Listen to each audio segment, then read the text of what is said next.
Hey everybody, it's your old pal Frank here, and this is my entry into Ethan's Elvis Covers and More 3,000 subscriber contest.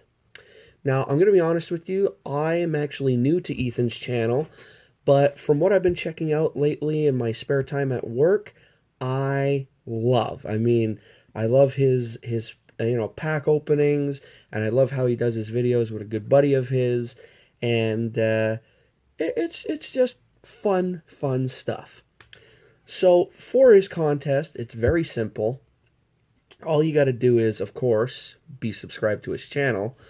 And basically, he wants you to show your favorite card in your collection, or cards, plural. Now, myself personally, I'm going to show two cards that are my all-time favorites in my collection. One of them being a hockey card, being, the Canadian of the card openers here on YouTube, so being the hockey guy and all. Although I know there are other Canucks out there who open hockey cards, and I'm not taking anything away from them. So, yeah. And since he did want us to show some baseball, I am going to show my favorite baseball card in my collection as well. So, that's that. All right, so I don't want to try and make this too long because I do have a tendency for loving to talk and talk and talk. So let's just get to it. So my favorite hockey card in my collection is my 1981 OPC Wayne Gretzky, which is signed by Mr. Gretzky. Yes, folks.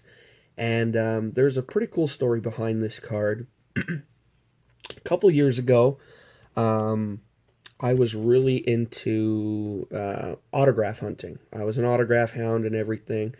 And I used to go down to the Bell Center, which is, of course, where the Montreal Canadiens play.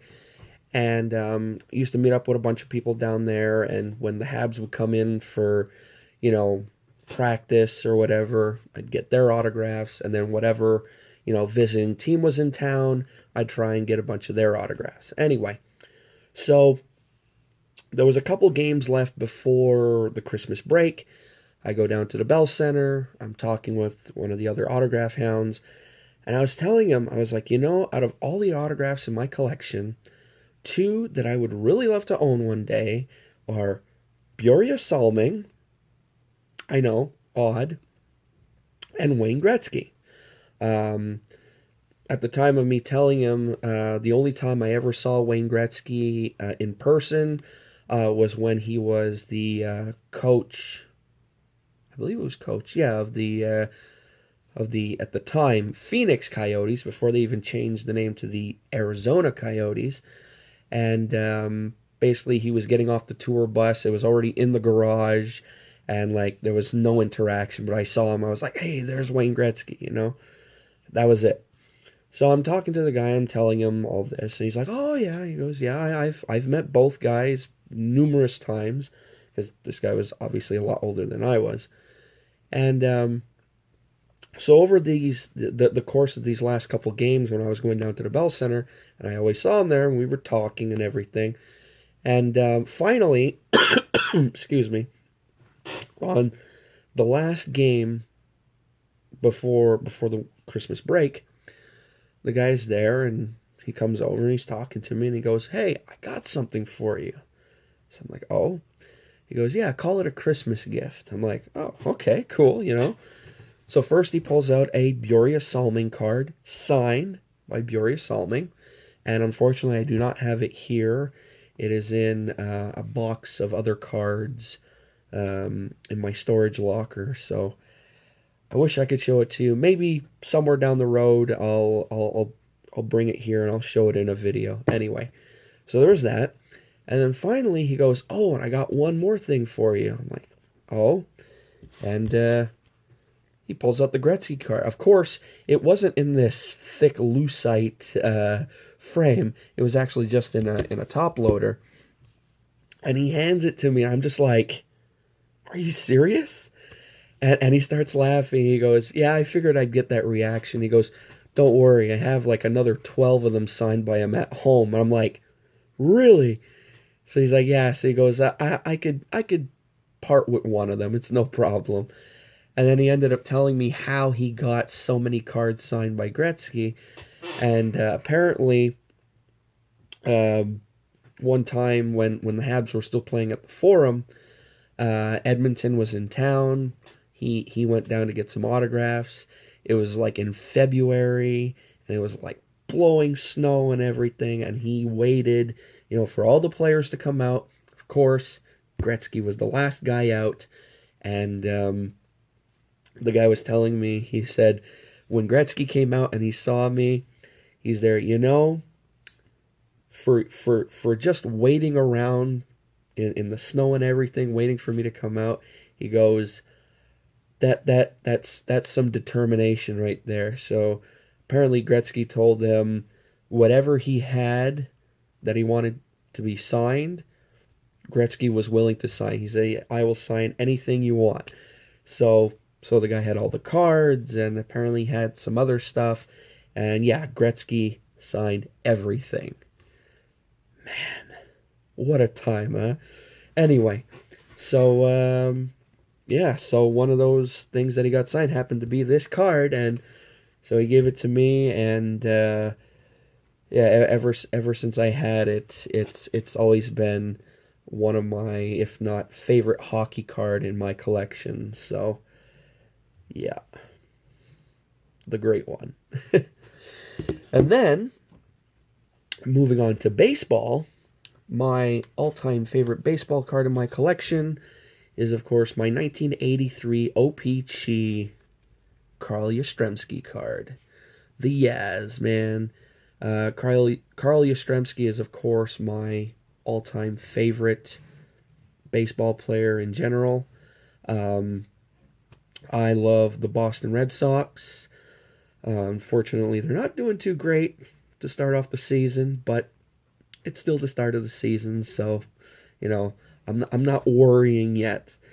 But yeah, I've always liked Carl Yastrzemski. For the longest time, he was the last Triple Crown winner until what's his name? I want to say Miguel Cabrera, who I believe played with, I think it was the Tigers or the Marlins. I forget, a few years back, and he managed to snag the Triple Crown, so, which was pretty interesting because Yaz held that for like a long time. So yeah, it was pretty neat. But yeah, and just all around great baseball player. It's a shame he never won a World Series and everything, because I mean, like, look at those stats, man. It's a real shame, but still Hall of Famer and everything. I would still love to meet him one day. When it comes to meeting Hall of Fame players and that. I met Pete Rose a couple years ago in Vegas. That was pretty cool. But to meet Yaz, oh my God, that would be a bucket list check right there. So yeah, I'm actually currently trying to hunt down his rookie card. I think it's 1960 tops. Yeah. I almost won one for $30 on eBay, but I was sniped at the last second, which is too bad. Anyway, I'm not going to keep blabbing. And for those of you curious how I got this card, I was working in this condo building because I work as a doorman. And one building I was working at a few years back, the janitor of the building came across a shoebox of just random sports cards. Baseball, hockey, there was some football in there. And I was looking through, and I basically kept what I wanted. And yeah, there was a Carl Yastrzemski in there. There was Reggie Jackson. There was Randy Johnson. There was Ricky Henderson. I kept the stuff that I really wanted, and the rest. What did I do with the rest of them? I think I gave them to my cousin or something, because he's a big baseball fan in that, and there was a bunch of other stuff in there. I was like, here, go nuts, So, but yeah, this, out of that whole shoebox, this was the card that really stood out to me. So Yeah. Anyway, so this was my entry into Ethan's 3,000 subscriber contest. I hope you enjoyed it, and of course, I hope I win. But of course, I say good luck to everyone out there who is entered as well. And most importantly, besides hoping that you enjoyed this video, please go check out Ethan's channel, and make sure to give him a sub. Let's get him to 3,200. He's getting close. He's at like 31 something right now, so he's getting there. He's gonna get there. I know he is. So yeah. Anyway, folks, I'm gonna leave a link in the description to this channel of this video to his channel. So after watching this, go check out what he's got to offer. Alrighty. So till next time, folks. It's your old pal Frank saying, keep collecting what you like to collect, and I'll see you next time. See ya.